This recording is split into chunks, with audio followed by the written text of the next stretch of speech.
ഇത്തവണ ചില ബ്രേക്ക്ഫാസ്റ്റിൻ്റെ കാഴ്ചകളാണ്. ഈ കാണുന്ന ഒരു യൂറോപ്യൻ ബ്രേക്ക്ഫാസ്റ്റ് ആണ്. ചെറിയൊരു പ്ലേറ്റ് ആണെങ്കിലും നമുക്ക് ഹോട്ട് ഡോഗും മുട്ട പുഴുങ്ങിയതും ഡോനട്ട്സും ഒക്കെയാണ് കിട്ടുന്നത്. പക്ഷേ നമ്മൾ ഏഷ്യൻ രാജ്യങ്ങളിലേക്ക് പോകുമ്പോൾ ഇതല്ല അവസ്ഥ.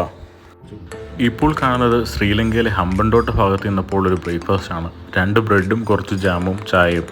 ഇതായിരുന്നു നമുക്കുള്ള കോംപ്ലിമെൻ്ററി ബ്രേക്ക്ഫാസ്റ്റ്. ഇതൊരിക്കൽ വിയറ്റ്നാമിലേക്ക് പോയപ്പോൾ ഫ്ലൈറ്റ് ഡിലേ ആയതിന് കോംപ്ലിമെൻ്ററി ആയിട്ട് വന്നതാണ് 2 ബ്രെഡും ഒരു കപ്പ് കേക്കും കുറച്ച് സോസും. ചില സ്ഥലങ്ങളിൽ ചെല്ലുമ്പോൾ ഭക്ഷണം അത്ര കൊള്ളില്ലെങ്കിലും അത് പ്രസൻറ്റ് ചെയ്യുന്ന രീതി വളരെ മനോഹരമായിരിക്കും. ഇത് നോക്കൂ, ഒരു സാധാരണ നമ്മുടെ ഇവിടെ കിട്ടുന്നൊരു പഴം മാത്രമാണ്, പക്ഷേ അത് പ്രസൻറ്റ് ചെയ്തിരിക്കുന്നത് എത്ര ഭംഗിയായിട്ടാണെന്ന് നോക്കൂ. ഇങ്ങനെയും ചിലർ ചെയ്യാറുണ്ട്.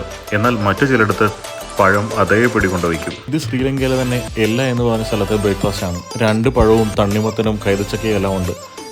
എന്തു കൊടുക്കുന്നു എന്നതുപോലെ തന്നെ എങ്ങനെ കൊടുക്കുന്നു എന്നതും പ്രാധാന്യം അർഹിക്കുന്നു. എന്നാൽ ചില സ്ഥലങ്ങളിൽ ചെല്ലുമ്പോൾ ഇങ്ങനെയും സംഭവിക്കാറുണ്ട്. ചോപ്പ് സ്റ്റിക്ക് കൊണ്ട് എടുത്തൊന്ന് കഴിക്കുക എന്ന് പറയുന്നത് തന്നെ വലിയൊരു കടമ്പയാണ്.